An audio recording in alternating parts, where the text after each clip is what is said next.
Hujan turun tanpa ampun di pusat kota Seoul, menghapus warna-warna neon menjadi garis-garis kabur. Han Su-yeon berjalan pelan dengan payung kecil yang hampir patah diterpa angin. Langkahnya goyah, bukan hanya karena hujan, tetapi karena kepalanya kembali berdenyut hebat, efek samping dari gangguan pendengarannya. Suara di sekitarnya terdengar seperti gema yang terendam air, membuatnya sulit membedakan antara bunyi klakson, derap hujan, dan detak jantungnya sendiri. Su-yeon merapatkan kotnya, berusaha tetap tenang meski gelombang panik mulai menyerang. Ia baru saja keluar dari ruang praktik dokter yang memberitahunya bahwa pendengarannya kemungkinan besar tidak akan kembali normal. Kata-kata itu menghantamnya lebih keras daripada suara petir yang tiba-tiba menyambar langit. Untuk seorang komposer musik, kabar itu terasa seperti hukuman mati perlahan. Ketika ia menyeberangi jalan, pandangannya mulai kabur. Hujan begitu deras hingga membentuk tirai tebal yang menutup dunia sekitarnya. Tiba-tiba, suara mendengung menusuk telinganya, suara yang ia benci karena itu pertanda tubuhnya akan menyerah sebentar lagi. Ia mencoba mempercepat langkah, namun lututnya melemah. Payungnya terlepas oleh angin, dan ia terjatuh, tubuhnya menyentuh aspal basah yang dingin. Sebelum gelap menelannya, ia melihat siluet seseorang berlari mendekat. Cahaya lampu jalan memantul di helm oranye milik petugas pemadam kebakaran. Dalam kabur penglihatannya, sosok itu terasa seperti satu-satunya warna yang tidak ditelan hujan. Namun Su-yeon sudah terlalu lelah untuk mengangkat kepala. Matanya menutup perlahan, dan dunia menghilang.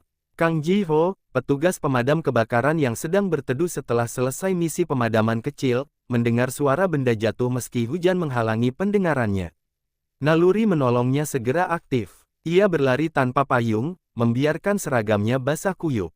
Saat melihat Su-yeon tergeletak tak berdaya, napasnya tertahan, ada sesuatu pada kelembutan wajah perempuan itu yang membuat dadanya terasa berat, seolah ia sudah mengenalnya lebih lama daripada beberapa detik ini. Dengan cekatan, Ji-ho memeriksa kesadaran dan detak nadi Su-yeon. Tangan dingin gadis itu membuatnya semakin khawatir. Ia mengangkat tubuhnya dengan hati-hati, melindunginya dari hujan menggunakan tubuhnya sendiri. "Bertahanlah, kamu akan baik-baik saja," bisiknya, meski ia tahu perempuan itu tidak bisa mendengarnya. Atau mungkin tidak sepenuhnya mendengar sama sekali. Ketika ambulans datang, Ji-ho ikut naik tanpa berpikir panjang. Ia duduk di samping tandu, memperhatikan wajah Su-yeon yang pucat. Untuk alasan yang tidak ia mengerti, ia merasa perlu memastikan bahwa perempuan ini akan selamat. Hujan terus menghantam kaca ambulans, namun di dalam ruang kecil itu, Ji-ho merasakan sesuatu yang aneh, sebuah ketertarikan yang datang begitu cepat, begitu kuat, seperti petir yang menyambar tanpa tanda. Dan tanpa disadari keduanya, pertahanan pertama dalam hidup masing-masing mulai runtuh pada malam itu. Hujan sudah berhenti ketika Su-yeon akhirnya membuka matanya di ruang gawat darurat. Aroma antiseptik memenuhi udara, dan cahaya lampu putih membuat matanya sedikit perih. Untuk beberapa detik, ia tidak ingat apa yang terjadi, sampai denyut halus di telinganya kembali muncul. Ia mengerutkan kening, lalu menyadari sesuatu yang lain, ada seseorang duduk di kursi di sebelahnya, tertidur sambil memeluk jaket pemadamnya. Kang Ji-ho, sosok samar yang dilihatnya sebelum ia kehilangan kesadaran. Ji-ho tersentak bangun ketika merasakan gerakan kecil di tempat tidur. Tatapannya langsung tertuju pada Su-yeon, dan untuk pertama kalinya, ia bisa melihat jelas wajah perempuan itu, pucat, lelah, tapi ada kelembutan yang tak bisa dijelaskan. "Kau sudah sadar, syukurlah," ujarnya. Pelan. Namun, suara itu terdengar seperti bergema di telinga Su-yeon, seperti suara yang berasal dari jauh. Ia hanya bisa menanggapinya dengan anggukan kecil. Dokter datang dan menjelaskan bahwa kelelahan, stres, dan gangguan pendengaran yang semakin parah membuat Su-yeon pingsan. Ji-ho berdiri di samping tempat tidur, mendengarkan dengan lebih serius daripada siapapun. Su-yeon tidak mengerti kenapa seseorang yang baru ia temui terlihat begitu peduli. Rasanya canggung, bahkan sedikit menakutkan, tapi juga hangat dalam cara yang sulit dijelaskan. Setelah diperbolehkan pulang, Su-yeon berusaha menolak tawaran Ji-ho untuk mengantar, namun pria itu tetap bersikeras. "Aku tidak bisa membiarkanmu pulang sendiri dalam kondisi seperti ini," katanya. Kalimat itu membuat Su-yeon terdiam. Ada tebalnya rasa bersalah dalam suaranya, seolah ia menyalahkan dirinya sendiri karena tidak lebih cepat menolong. Tanpa banyak bicara, ia akhirnya mengangguk, walau hatinya masih berusaha menjaga jarak. Sesampainya di apartemen kecilnya, Su Yeon merasa dunia kembali menimpanya. Piano hitamnya berdiri diam di sudut ruangan, seperti mengingatkannya akan sesuatu yang kini mungkin tidak bisa ia lakukan lagi. Ia duduk di bangku piano, menekan satu tuts dengan ragu. Suara tuts itu terdengar, namun samar, seperti suara yang tenggelam di bawah air. Tangannya bergetar, jantungnya serasa ambruk. Ji-ho yang masih berdiri di pintu, memperhatikannya tanpa suara. Ia tidak sepenuhnya mengerti, namun bisa melihat betapa besar rasa kehilangan yang dialami Su Yeon. Saat Su Yeon akhirnya menutup keyboard dan menyandarkan wajah di kedua tangannya, bahunya berguncang pelan. Ji-ho ingin mendekat, namun ia tahu batas. Jadi ia hanya berkata dengan lembut, "Kau tidak harus menghadapi semuanya sendirian." Su Yeon menoleh perlahan, matanya basah, namun tatapannya tajam, seperti seseorang yang berusaha menjaga dirinya tetap utuh. "Aku sudah terbiasa sendiri," jawabnya pelan tapi tegas. Meski begitu, nada suaranya pecah di akhir kalimat, sebuah retakan kecil yang tidak luput dari perhatian Ji-ho. Dan meski hanya sebentar, Ji-ho tahu bahwa retakan itu adalah pintu kecil yang mungkin akan mengubah kehidupan mereka berdua. Beberapa hari setelah kejadian itu, Su Yeon berusaha kembali menjalani hidup seperti biasa, namun dunia terasa berbeda. Nada-nada yang dulu menjadi napasnya kini terdengar seperti bayangan diri mereka sendiri, sayup, bergetar, tidak utuh. Meski begitu, ia memaksakan diri datang ke studio tempatnya bekerja sebagai komposer. Ia tidak ingin terlihat lemah. Namun kenyataan pahit kembali menghantam ketika ia mencoba mengatur melodi untuk proyek musikal barunya. Ia mengetuk-ngetuk keyboard, tapi tidak satu pun nada terasa tepat. Dadanya mengencang, napasnya tersendat. Ia menutup mata, menahan frustrasi. Dunia musik yang selama ini menjadi tempat aman justru mulai terasa asing. Ketika ia keluar dari studio dengan langkah lemah, ia menemukan seseorang sedang menunggunya di luar, Kang Ji-ho. Dengan seragam kasual dan senyum kikuk, ia mengangkat sebuah notebook yang ternyata terjatuh dari tas Su Yeon saat di rumah sakit. "Kupikir kau membutuhkannya," katanya. Su Yeon tertegun. Notebook itu bukan sembarang buku, di dalamnya terdapat sketsa musik, catatan emosi, serta melodi-melodi kecil yang ia tulis ketika mencoba menyembuhkan dirinya. Bagian paling rapuh dari dirinya ada di dalam buku itu. Ketika Su Yeon mengambilnya, ujung jari mereka bersentuhan, dan untuk sepersekian detik, keduanya terdiam. Ada sesuatu dalam tatapan Ji-ho yang membuat Su Yeon ingin menjauh sekaligus ingin tetap berada di sana. Ia tidak mengerti kenapa pria ini begitu peduli. Mereka berdiri di tengah lorong gedung yang sepi, hanya diiringi dengung mesin pendingin. "Terima kasih," ucap Su Yeon pelan. Ji-ho mengangguk, tapi raut wajahnya menyiratkan kekhawatiran yang belum sepenuhnya ia ungkapkan. Beberapa hari berikutnya, Ji-ho mulai muncul lebih sering. Kadang ia datang membawa kopi panas, kadang sekadar menyapa ketika Su Yeon keluar dari studio. Pada awalnya, Su Yeon merasa terganggu, kehadiran seseorang yang terlalu hangat bisa menjadi ancaman bagi orang yang terbiasa dengan dinginnya kesendirian. Namun perlahan, tanpa ia sadari, kehadiran Ji-ho menjadi ritme baru dalam hidupnya, ritme yang menenangkan, meski menakutkan. Suatu sore ketika mereka duduk di bangku taman dekat studio, Ji-ho tiba-tiba bertanya, "Apa kau benar-benar sendirian menghadapi semua ini?" Pertanyaan itu menamparkan halus Su Yeon. Ia menunduk, memainkan jari-jarinya. "Aku tidak ingin membebani siapapun," jawabnya. Ji-ho hanya tersenyum tipis. "Terkadang, seseorang tidak datang dalam hidup kita untuk dibebani, tapi untuk menjadi tempat kita bersandar." Kalimat itu membuat Su Yeon terpaku. Ia tidak terbiasa dengan seseorang yang bisa membaca lukanya begitu cepat. Namun, kehangatan yang baru tumbuh itu mendadak retak ketika seseorang muncul dari kejauhan. Hayura, mantan kekasih Ji-ho, aktris musikal terkenal, berjalan anggun menghampiri mereka. Tatapannya tertuju pada Ji-ho, namun sesekali melirik Su Yeon dengan tatapan menilai. "Ji-ho, aku mencarimu. Kita perlu bicara," katanya dengan suara lembut namun tajam. Su Yeon, yang sejak tadi sudah merasa dirinya seperti bayangan, segera bangkit dari bangku. Ia tidak ingin menjadi pengganggu di antara dua orang yang jelas memiliki sejarah. Sebelum pergi, Su Yeon sempat melihat ekspresi Ji-ho yang tampak terkejut sekaligus resah. Tapi ia tidak menunggu lebih lama. Ia berjalan pergi tanpa menoleh, membiarkan bayangan mereka berdua menghilang di belakangnya. Untuk alasan yang tidak ia pahami, dada Su Yeon terasa berat, seakan sebuah melodi indah baru saja dipotong sebelum sempat dimainkan hingga selesai. Setelah meninggalkan Ji-ho dan Yura di taman, Su Yeon berjalan tanpa arah. Langit sudah gelap, angin malam menusuk tulang, tetapi pikirannya jauh lebih kacau dari cuaca. Ia mencoba meyakinkan dirinya bahwa kedekatan Ji-ho tidak berarti apa-apa, bahwa ia hanyalah orang asing yang kebetulan baik hati. Namun bayangan Ji-ho tersenyum padanya terus muncul, disertai tatapan Yura yang tajam seperti pisau. Ia benci bahwa hatinya bisa terpengaruh oleh sesuatu yang seharusnya tidak ia izinkan masuk. Di sisi lain kota, Ji-ho berdiri kaku di hadapan Yura. Wanita itu menatapnya dengan campuran rindu dan penyesalan. Aku ingin kita bicara tentang kita, kata Yura. Tetapi Ji-ho hanya menghela napas panjang.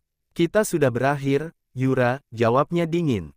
Namun sebelum ia bisa melangkah pergi, Yura menahan lengannya. Aku tahu kau menghindari perasaanmu. Karena kejadian itu, kan? Kebakaran itu, Ji-ho langsung terdiam. Wajahnya menegang. Suara masa lalu yang selama ini ia kubur mendadak muncul lagi. Beberapa jam kemudian, ketika Ji-ho akhirnya memberanikan diri pergi ke apartemen Su Yeon untuk menjelaskan sesuatu, entah apa, ia mendapati pintu tidak terkunci sepenuhnya. Ia mengetuk pelan. Su Yeon, bolehkah aku masuk? Tidak ada jawaban. Namun samar, ia mendengar suara benda jatuh dari dalam. Naluri penolongnya langsung aktif, ia mendorong pintu dan masuk. Su Yeon duduk di lantai, memegangi telinganya, wajahnya pucat dan keringat dingin membasahi pelipisnya. Ia baru saja mengalami penurunan pendengaran mendadak. Getaran dunia seperti memudar di sisinya, meninggalkan hanya suara terdistorsi dan dengungan menusuk. Melihat Ji-ho masuk, ia mencoba tersenyum tapi yang muncul hanya kesakitan. Aku tidak bisa mendengar nada rendah lagi, bisiknya lirih. Ji-ho berjongkok di sampingnya, panik namun berusaha. Tetap tenang. Tanpa pikir panjang, ia menggenggam tangannya untuk menenangkan. Namun Su Yeon menariknya perlahan. Jangan, kau tidak perlu melakukan semua ini. Ji-ho ingin mengatakan sesuatu, bahwa ia peduli, bahwa ia tak tahan melihat Su Yeon menanggung semuanya sendiri. Namun kata-kata itu terhenti di tenggorokannya. Ada beban lain yang lebih berat menghimpitnya. Ia menelan keras, lalu berkata, Su Yeon, ada sesuatu yang harus kau tahu. Tentang kecelakaanmu dulu. Su Yeon mengangkat wajahnya, bingung. Ji-ho memejamkan mata sejenak sebelum melanjutkan, kebakaran yang menyebabkan kecelakaanmu, adalah kebakaran yang aku tangani. Dunia Su Yeon seakan berhenti. Ruangan yang sudah terasa sunyi kini sepenuhnya hampa. Ia menatap Ji-ho, mencari jawaban, mencari alasan. Maksudmu, selama ini kau tahu. Suaranya gemetar, meski ia hampir tidak bisa mendengar jelas jawabannya sendiri. Ji-ho terguncang, suaranya pecah. Aku baru tahu setelah melihat catatan medis dan laporan lamamu, dan aku merasa ini salahku. Karena itulah aku mendekat, aku ingin memastikan kau baik-baik saja. Su Yeon mundur perlahan, seperti ditikam sesuatu yang tidak terlihat. Luka lamanya yang belum sembuh benar kini ditaburi garam. Ia merasakan campuran marah, terluka, dan bingung. Ia ingin berteriak, tapi suaranya terperangkap. Jadi, semua perhatianmu adalah rasa bersalah. Kalimat itu terasa lebih menyakitkan daripada apapun. Ji-ho menggeleng dengan panik, namun Su Yeon sudah berdiri, memalingkan wajah. Pergi, katanya pelan namun tegas, suara yang bahkan ia sendiri nyaris tidak mendengar. Ji-ho tidak bergerak selama beberapa detik, berharap ada sesuatu yang bisa ia lakukan untuk memperbaiki semuanya. Tapi tatapan hampa Su Yeon membuatnya mengerti bahwa untuk saat ini, ia hanyalah bayangan dari trauma masa lalu perempuan itu. Akhirnya ia melangkah keluar, pintu tertutup perlahan di belakangnya. Dan di balik pintu itu, dua hati yang sama-sama terluka tersisa sendirian dalam sunyi yang menyakitkan. Sejak pengakuan Ji-ho malam itu, apartemen Su Yeon berubah menjadi ruang hampa tanpa suara. Ia duduk di depan pianonya setiap hari, menatap tuts-tuts hitam putih yang dulu menjadi bahasa hidupnya. Namun kini, ketika ia menekan satu nada, hanya getaran samar yang mencapai telinganya, seolah dunia menutup pintu dari sisi tempat ia berdiri. Ia mencoba berkali-kali, namun setiap kegagalan membuat air matanya jatuh tanpa ia sadari. Musik yang dulu menjadi penyelamatnya kini terasa seperti pengkhianat yang perlahan menghilang. Tim produksi musikal mulai menekan tenggat waktu.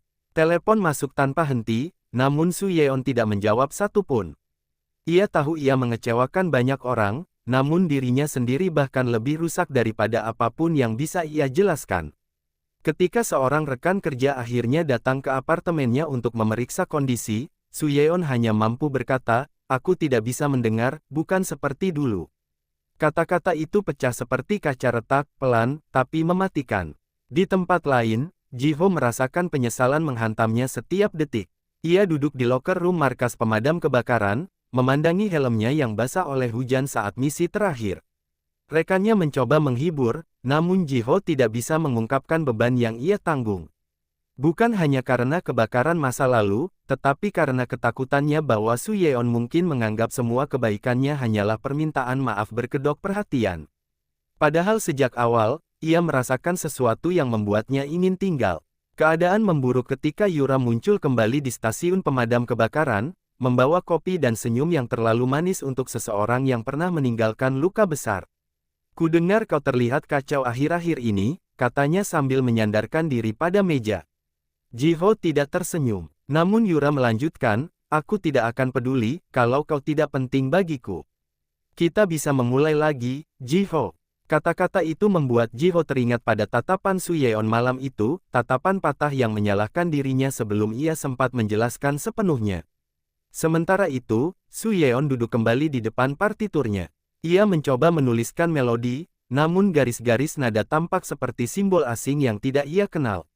Telinganya berdengung keras. Pusing menyerang lagi. Ia memegang kepalanya, menahan diri untuk tidak berteriak. Ketika akhirnya ia memutar rekaman musik lama yang ia ciptakan, suara itu terdengar pecah, bergetar, dan hampir tak dikenali. Pada momen itu, dadanya terasa dikoyak. Ia meraih notebook musiknya dan menutupnya dengan keras, lalu berbisik lirih, "Aku menyerah, untuk sekarang." Malamnya, ia menghubungi tim produksi dan menyatakan bahwa ia mundur dari proyek. Suaranya bergetar, namun pilihan itu terasa seperti satu-satunya cara agar ia bisa bernapas. Ketika telepon ditutup, kesunyian menghantamnya. Ia memeluk lutut, menyandarkan kepala pada pianonya, membiarkan air mata jatuh tanpa suara. Dunia musiknya runtuh, dan ia merasa dirinya ikut runtuh bersamanya. Di luar gedung apartemen, sosok yang tidak diketahui Su Yeon berdiri memandangi jendela kamarnya. Ji-ho menggenggam payung dengan tangan gemetar. Ia tahu Su Yeon tidak ingin melihatnya. Ia tahu ia seharusnya menjauh. Tapi melihat cahaya kamar yang redup dan bayangan perempuan itu yang tampak rapuh di balik kaca membuat dadanya mengencang. Dalam hati, ia berkata lemah, "Aku tahu kau marah, tapi aku tidak akan membiarkanmu melewati semua ini sendirian." Namun untuk sekarang, satu-satunya hal yang benar-benar bisa ia lakukan, hanyalah menunggu di bawah hujan. Beberapa hari berlalu sejak Su Yeon mengundurkan diri dari proyek musikal, dan selama itu pula ia mengurung diri di apartemen. Dunia terasa seperti gelembung kaca yang retak dari dalam, rapuh, sunyi, dan siap pecah kapan saja. Gangguan pendengaran yang semakin parah membuatnya semakin takut bersuara, seolah setiap kata yang ia ucapkan akan hilang sebelum mencapai udara. Namun malam itu, ketika hujan turun lagi seperti malam ia bertemu Ji-ho, kenangan-kenangan mulai menyeretnya ke masa lalu yang tak ingin ia buka lagi. Ingatan tentang kecelakaan dan rasa kehilangan kemampuan musiknya menumpuk seperti badai yang tidak bisa ia hentikan. Ketukan pintu terdengar samar, atau mungkin ia hanya merasakannya melalui getaran di lantai. Ketika ia membuka pintu, Ji-ho berdiri di sana, basah kuyup oleh hujan yang tak ia pedulikan. Wajahnya lelah, matanya merah, seperti seseorang yang tidak tidur beberapa hari. "Su Yeon, kita perlu bicara," katanya. Suaranya terdengar patah di telinga Su Yeon, namun cukup jelas untuk menusuk hatinya. Ia hendak menutup pintu, namun Ji-ho menahan dengan tangan. "Tolong, dengarkan aku. Setidaknya kali ini." Dengan enggan, Su Yeon membiarkan Ji-ho masuk. Namun tatapannya tetap dingin, seperti permukaan kaca yang membeku. Ji-ho coba mendekat, tapi Su Yeon mengangkat tangan sebagai peringatan.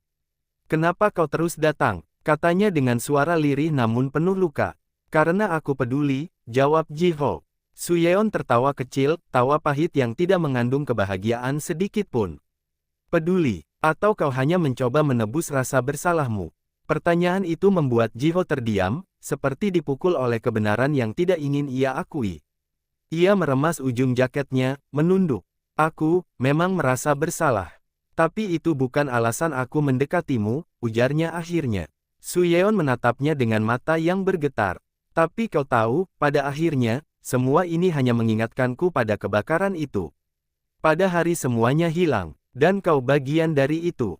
Ucapannya tidak bernada marah, justru terdengar seperti seseorang yang sudah terlalu lelah untuk marah. Ji-ho akhirnya mengungkapkan kebenaran yang lebih gelap. Aku tidak menyelamatkanmu malam itu, katanya, suara tremor. Su Yeon membeku. Aku memilih menyelamatkan orang lain. Aku melihatmu, tapi aku harus memilih siapa yang lebih kritis. Dan setelah itu, aku menyesal setiap hari. Su Yeon seperti ditampar kenyataan. Ia mundur setapak, tangannya menutupi mulutnya. Luka lama yang berusaha ia kubur kembali terkuak begitu dalam hingga ia hampir tak bisa bernapas. Air mata jatuh, bukan karena membenci Ji-ho, tapi karena kebenaran itu memberi bentuk pada rasa sakit yang selama ini tidak ia mengerti. Jadi, kita berdua terjebak dalam malam yang sama, tapi dengan luka yang berbeda, Su Yeon berbisik. Ji-ho mendekat pelan, berhenti beberapa langkah di depan Su Yeon, seolah takut menyentuh sesuatu yang rapuh. Biarkan aku menebusnya, bukan karena rasa bersalah, tapi karena aku benar-benar ingin tinggal. Ucapannya membuat ruang itu dipenuhi keheningan berat. Su Yeon akhirnya menutup mata, mengatur napas. Aku butuh waktu, katanya, suaranya bergetar namun tegas. Aku tidak bisa menerima semuanya dalam satu malam. Ji-ho perlahan mengangguk. Aku akan menunggu, jawabnya. Sebelum pergi, ia menatap Su Yeon sekali lagi, tatapan penuh harapan dan rasa sakit yang sama dalamnya. Ketika pintu tertutup, keduanya menyadari bahwa malam ini bukanlah akhir, tetapi awal dari proses menyembuhkan luka yang sama-sama mereka takuti. Dan di luar, hujan masih turun, mengingatkan bahwa masa lalu tidak bisa dihapus, tapi mungkin bisa dipahami bersama. Angin malam berhembus pelan ketika Ares akhirnya berani mengetuk pintu ruang perawatan tempat Naila dirawat. Setelah kejadian yang hampir merenggut nyawanya, hatinya selalu dihantui rasa bersalah. Ia berdiri ragu beberapa detik sebelum masuk, tetapi begitu pintu terbuka, ia melihat Naila duduk memandang keluar jendela, wajahnya pucat, namun matanya begitu tenang. Seolah ia sudah siap menerima apapun yang akan terjadi setelah malam itu. Aku harus jujur, ucap Ares lirih, suaranya hampir seperti bisikan. Naila menoleh perlahan, sorot matanya lembut namun penuh luka. Ares mengambil kursi dan duduk di samping ranjangnya. Semua ini terjadi karena masa lalu yang tak pernah kubereskan, lanjutnya, dan kau terkena imbasnya hanya karena kau ada di sisiku. Kata-kata itu menggantung di udara, menekan ruang di antara mereka.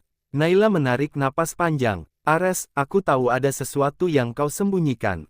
Tapi aku tidak pernah menyalahkanmu. Tangannya yang lemah mencoba meraih tangan Ares. Yang membuatku terluka bukan apa yang kau sembunyikan, tapi ketakutanmu untuk menghadapi semuanya bersamaku.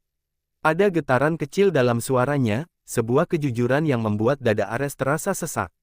Ares menunduk, kedua tangannya mengepal. Orang yang menyerangmu malam itu, dia dulu sahabatku. Kami pernah bekerja bersama di pusat penelitian. Tapi aku tidak tahu dia akan berubah sejauh itu.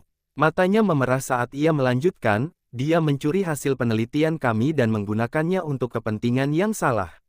Dan karena aku mencoba menghentikannya, aku menjadi target. Dan sekarang kau ikut terseret. Benaknya dihantam rasa bersalah yang tak terbendung. Naila menatapnya tanpa berkedip, air mata mengalir diam-diam melewati pipinya. Kenapa kau tak pernah bilang dari awal? Kita bisa mencari cara bersama. Aku bukan seseorang yang perlu kau lindungi dengan kebohongan. Suaranya bergetar, bukan karena lemah, tapi karena kecewa. Kata-kata itu menghantam Ares lebih keras daripada apapun yang pernah ia hadapi. Ares mengangkat wajahnya, menatap Naila dengan mata yang dipenuhi penyesalan. Karena aku takut kehilanganmu, jawabnya jujur. Aku sudah kehilangan terlalu Banyak hal dalam hidup, dan kau, satu-satunya orang yang membuatku merasa seperti manusia lagi. Ucapannya pecah di ujung kalimat. Untuk pertama kalinya, Ares tak tampak seperti dokter jenius yang kuat, tetapi hanya seorang pria yang terluka dan takut. Naila terdiam beberapa detik sebelum akhirnya berkata dengan suara paling lembut yang pernah didengar Ares, "Kalau kau benar-benar ingin memperbaiki semua ini, jangan jauhi aku lagi. Kita hadapi semuanya bersama." Ares, apapun risikonya, Ares menutup mata, dan untuk pertama kalinya dalam waktu lama, ia merasakan sedikit harapan tumbuh di hatinya, walau ia tahu badai yang lebih besar sedang menunggu mereka di luar sana.